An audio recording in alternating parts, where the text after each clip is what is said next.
जैसा कि आप देख रहे हैं स्क्रीन पे, आज आपकी ईवीएस की ऑनलाइन क्लास है और हम ईवीएस की ऑनलाइन क्लास में अपना बिल्कुल न्यू लेसन स्टार्ट करेंगे। Lesson number 11, okay, forest our treasure. इससे पहले लेसन नंबर 10 जो था आपका सीड्स के ऊपर था कि सीड्स का स्ट्रक्चर कैसा होता है, सीड जर्मिनेट कैसे होता है, मतलब वो कैसे फैलता है, फूटता कैसे, उसके अंदर से कली कैसे निकलती है, पौधा कैसे निकलता है, फिर वो पेड़ कैसे बनता है। तो बहुत इंटरेस्टिंग लेसन था। अगर वो वीडियो किसी ने मिस कर दी है तो मेरी रिक्वेस्ट है आपसे कि पहले वो जाके आप वीडियो देखें और इसके बाद आप सिस्टमेटिकली अपनी स्टडी को कंटिन्यू कर सकते हैं। तो आज हम अपनी ऑनलाइन क्लास पर लेसन नंबर 11 बिल्कुल न्यू स्टार्ट कर रहे हैं जो फॉरेस्ट के ऊपर है। आपको पता है कि फॉरेस्ट हम सिंपल लैंग्वेज में किसे कहते हैं? जी हाँ, बिल्कुल सही कह रहे हैं आप, जंगल को। बिल्कुल सही कहा आपने। मुझे उम्मीद है सब बच्चों को पता है ये बात, बट आपको रिवाइज़ करने के लिए आपको थोड़ा सा रिफ़्रेश होना पड़ता है, ठीक है। तो आपको पता है जंगल से, जिसे हम फॉरेस्ट कहते हैं इंग्लिश में, कितनी हमें हेल्प मिलती है अपनी डेली लाइफ में और अपनी लाइफ को सरवाइव करने में, जीने में। हर चीज़ बेसिक नीड जो हमारी है, चाहे वो लकड़ी हो, है ना, चाहे वो फ्रूट्स हो, चाहे वो वेजिटेबल्स हो, कॉटन हो, ग्लू हो, एनीथिंग जो हमारी डेली लाइफ से रिलेटेड है, वो सब हमें किससे मिलता है? प्लांट्स एंड ट्रीज से मिलता है। तो इसी लेसन को अपना स्टार्ट करते हैं। चलिए आइए, lesson 11, forest our treasure. Treasure का मायने होता है खजाना, ठीक है। जैसे खजाना आप देखते हैं, हीरे मोती होते हैं और उसमें जेवरात होते हैं, बहुत सारे प्रीशियस स्टोन्स होते हैं, है ना, उसको हम खजाना कहते हैं। मगर जो फॉरेस्ट है वो हमारा ख़जाने से कम नहीं है ना। आपको पता है कि कितना नेसेसरी, कितना इम्पॉर्टेंट है। अगर इसके बिना हम अपनी लाइफ सोचें तो वो इम्पॉसिबल है। चलिए आप भी अपने हाथ में पेंसिल लेके बैठें और अपनी पेज नंबर 61 ओपन कर लें, ताकि जितने डिफ़िकल्ट वर्ड्स आएंगे हम हैंड टू हैंड से अंडरलाइन करते चलेंगे। A forest is a large area of land that is thickly covered with trees. Forest क्या है? बहुत बड़ा सा एरिया होता है ज़मीन का। लैंड मीन्स कहते हैं ज़मीन को, जो थिकली कहते हैं घना। किससे घना होता है? ट्रीज से, पेड़ पौधों से बिल्कुल घिरा हुआ होता है। बुशेस एंड क्रीपर्स, उसमें झाड़ियाँ होती हैं, पेड़ पौधे होते हैं। क्रीपर्स मतलब बेल वगैरह, बेल बूटे वगैरह, सब हर तरह का प्लांट, हर तरह का ट्री आपको फॉरेस्ट में मिल सकता है। They grew naturally in areas where there is sufficient rainfall. और फॉरेस्ट कहाँ से अच्छे, मतलब कहाँ फलते फूलते ज़्यादा है, कहाँ पेड़ पौधे ज़्यादा होते हैं फॉरेस्ट के अंदर? जहाँ पर रेनफॉल, बारिश बहुत ज़्यादा अच्छी होती है। सफिशेंट मतलब काफ़ी हद तक अच्छी होती है, ठीक है। और नेचुरली कहते हैं कुदरती, ओके। अंडरलाइन करते रहिए साथ साथ। Ideally 1/3 33% of the total area of a country should be under forest. हमारा जो इंडिया है, हमारा जो देश है, उसके अंदर आपको पता है कितना फॉरेस्ट एरिया है? जी हाँ, 1/3 है। और इसको हम परसेंटेज में अगर करेंगे तो 33% है। 33% जो हमारा एरिया है वो किससे कवर्ड है? हमारे कंट्री का फॉरेस्ट से कवर्ड है, ओके। तो ये आप ध्यान रखिए, जनरल नॉलेज का क्वेश्चन है, ये आपको आगे भी हेल्प कर सकता है। At present, only about 1/5 20% of India's total area is under the forest cover. देखिए, पहले जो था हमारा 33% था, ठीक है। अब वो कितना रह गया? 20% रह गया, क्योंकि पॉपुलेशन, आपको पता है, आबादी दिन बर दिन बढ़ती जा रही है, ठीक है। तो लोगों को रहने के लिए, अपने कामकाज करने के लिए फैक्ट्रीज लगानी पड़ रही हैं, पेड़ों को काटना पड़ रहा है, फॉरेस्ट एरिया को कम करना पड़ रहा है। तो इसलिए जो हमारा फॉरेस्ट एरिया है हमारे कंट्री का, वो 20% रह गया है सिर्फ। 33% से सीधा 20%। देखिए, ध्यान दीजिए। आगे देखें, इम्पोर्टेंस ऑफ फॉरेस्ट। इम्पोर्टेंस कहते हैं अहमियत, खासियत। फॉरेस्ट की क्या क्या इम्पोर्टेंस है, क्या क्या ज़रूरी है, इसमें देखते हैं। Since prehistoric times, forests have been one of the man's most widespread and useful natural resources. Prehistoric time मतलब पुराने ज़माने से ही जो फॉरेस्ट है, जो जंगल है, इंसानों के लिए क्या है? नेचुरल रिसोर्स है। मतलब कुदरती क्या है? एक ज़रिया है ज़िंदगी जीने का, जो मैंने आपको स्टार्टिंग में इंट्रोडक्शन दिया था, है ना। They served as firewood for early man and provided them with nuts, fruits and protection from weather. Early man जो है, आदिवासी जो लोग थे, उनके लिए क्या था? ये उससे लकड़ी जलाते थे, आग, लकड़ी काट कर आग जलाते थे ताकि और क्या कर सकें, वो जंगली जानवरों से बचे रह सकें, ठीक है। और इससे क्या क्या मिलता है, नट्स मिलते हैं, फ्रूट्स मिलते हैं, प्रोटेक्शन फ्रॉम वेदर, और जो वेदर किसे कहते हैं आपको पता है, मौसम को, मौसम से बचे रहें, हर चीज़ की हिफाजत अर्ली मैन को किससे मिलती थी, फॉरेस्ट से ही मिलती थी, ताकि वो लकड़ी वगैरह उसी से काटते थे, ठीक है, पेड़ों से काटता था, और उनका फ्रूट्स है, जो भी खाने पीने का सामान है, क्या होता था, वो फॉरेस्ट से ही होता था। They provided logs for rafts, logs से कहते हैं लकड़ी के जो लट्ठे होते हैं, and material for making shelter, utensils and weapons, weapons कहते हैं औजारों को, यूटेंसिल्स कहते हैं बर्तनों को, और शेल्टर किसे कहते हैं, घर को।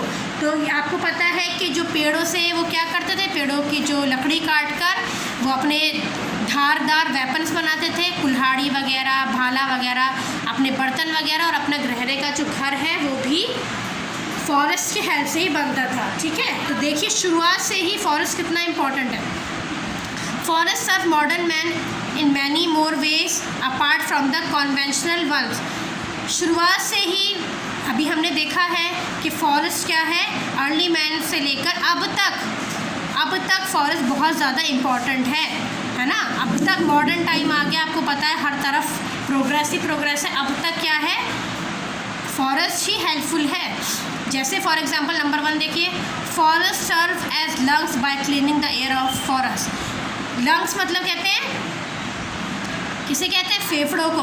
फॉरेस्ट के ज़रिए से, पेड़ पौधों के ज़रिए से ही क्या होता है, हवा क्लीन होती है, साफ़ होती है, शुद्ध होती है, प्यूरिफाई होती है।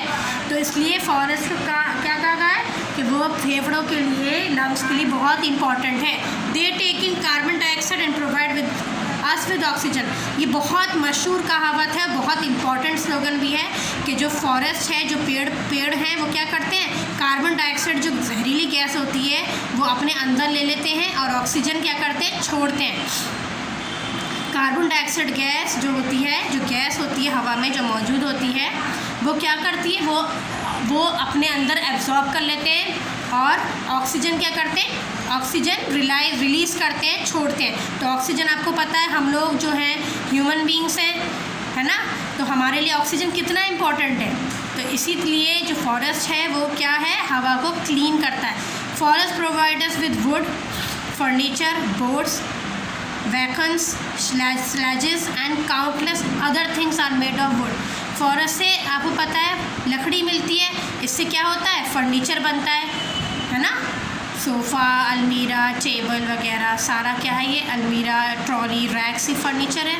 बोट्स हैं, कश्तियाँ हैं, नाव है, स्लेजेस हैं, है ना, मतलब जो लकड़ी के जो लट्ठे वगैरह होते हैं, और बहुत सी काउंटलेस, इतनी चीज़ें जो हम गिन भी नहीं सकते लकड़ी की, वो हमें वुड से मिलती हैं। और वुड किससे मिलता है, ऑब्वियसली ट्री से। An important use of wood is the production of paper on which books, magazine and newspapers are printed. और हमें क्या क्या मिलता है, वुड आपको पता है कि वुड से क्या है, वुड का प्रोडक्शन से ही, जो वुड आपको पता है, वुड से तो आपको फर्नीचर वगैरह बनता है, और पेपर से आपको पता है, जो पेपर भी आपको पता है किससे मिलता है, ट्री से मिलता है। तो बुक्स हैं, मैगजीन्स हैं, न्यूज़पेपर्स, ये क्या है, ये इससे ये छपते हैं, प्रिंट होते हैं।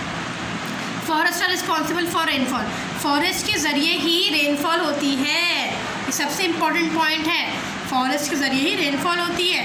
The leaves of trees transpire water leading to cloud formation and thus resulting in rain.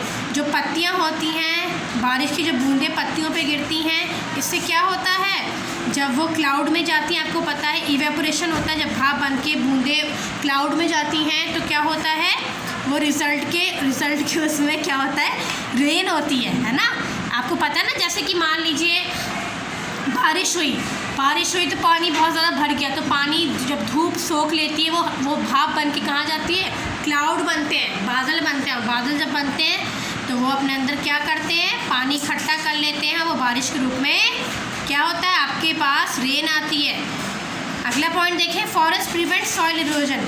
Soil erosion जो होता है वो फॉरेस्ट के उससे ही होता है। जैसे आप देखें, the roots of trees bind the soil and do not allow it to be washed away with water और get blown away with the wind. आपको पता है जो जड़ें होती हैं पेड़ों की, उससे क्या होता है, जड़ें अपने अंदर मिट्टी को क्या कर लेती हैं, बांध लेती हैं, टाई कर लेती हैं। और इससे क्या होता है, जब वो मिट्टी बन जाती है तो इससे क्या होता है, सॉइल इरोजन, जो मिट्टी जो बहने लगती है उसका बहाव रुक जाता है। तो ये किसके ज़रिए पॉसिबल हुआ, ये फॉरेस्ट के ज़रिए ही पॉसिबल हुआ।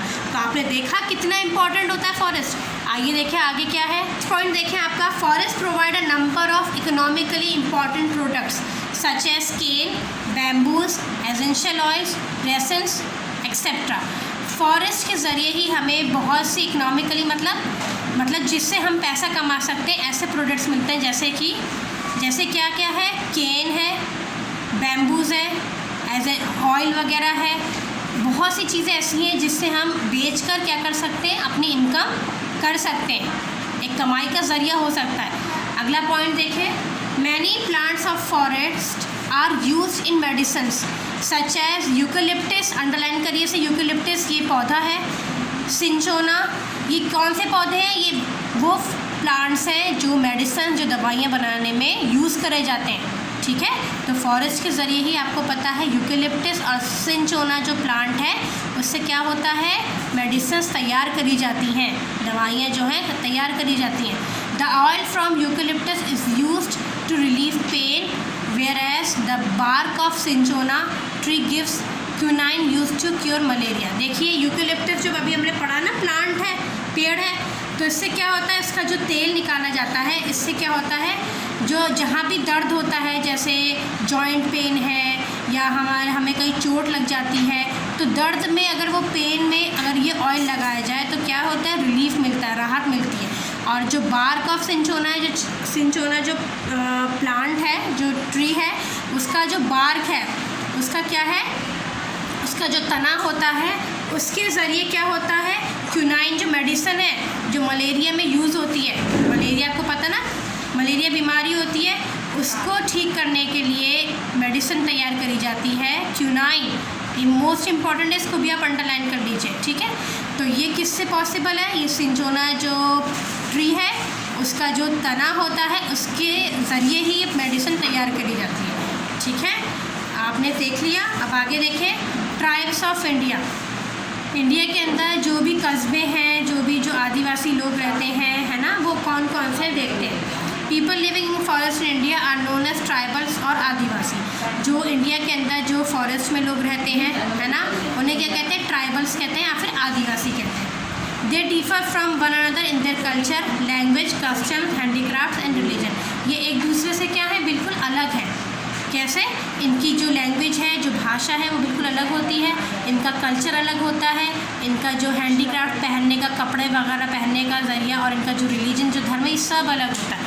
ठीक है ना, तो इसलिए ये क्या है, ये फॉरेस्ट में रहते हैं और अपना वहीं पर ही अपना गुजारा करते हैं लाइफ का। ठीक है, some important tribes and the state in which they live are as follow. देखिए यहाँ पर टेबल बनी हुई है, जो ट्राइब्स का क्या क्या इंपॉर्टेंट ट्राइब्स है जो हमें पता भी होना चाहिए। जैसे बड़ागास, बड़ागास कहाँ पर, तमिलनाडु में है। कहाँ पाए जाते हैं, तमिलनाडु में नीलगिरी हिल से पाए जाते हैं। ठीक है, ये ट्राइब्स का नाम है और यहाँ पर रहते हैं। खासीस, ये असम में पाए जाते हैं और मेघालय में रहते हैं। ठीक है, कुकी मणिपुर में, भिल्स मध्य प्रदेश, राजस्थान, गुजरात। ठीक है, लेप्चास सिक्किम के अंदर, गोंड्स मध्य प्रदेश, झारखंड, उड़ीसा, आंध्र प्रदेश। शोमैन्स अंडमान एंड निकोबार आइलैंड, और खोंड जो है उड़ीसा में। ये जो मोस्ट इम्पॉर्टेंट ट्राइब्स हैं जो इंडिया के अंदर जो आदिवासी लोग रहते हैं। ठीक है, और ये कहाँ कहाँ रहते हैं आपको इस टेबल में दे रखा है। ठीक है, और आपको इसे अच्छे से नोट डाउन भी करना है, समझना भी है, ताकि एग्ज़ाम के अंदर अगर ये पूछा जाए तो आप एकदम ईजिली बता सकें। ठीक है, आज इस वीडियो में अपना लेसन यहीं पर रोकते हैं और इसे अच्छे से समझेंगे। ठीक है, नेक्स्ट वीडियो में हम अपना अगला टॉपिक से टच करेंगे जो फॉरेस्ट से रिलेटेड है। तो आप वीडियो को पूरा देखिएगा। Take care of yourself. अस्सलाम वालेकुम।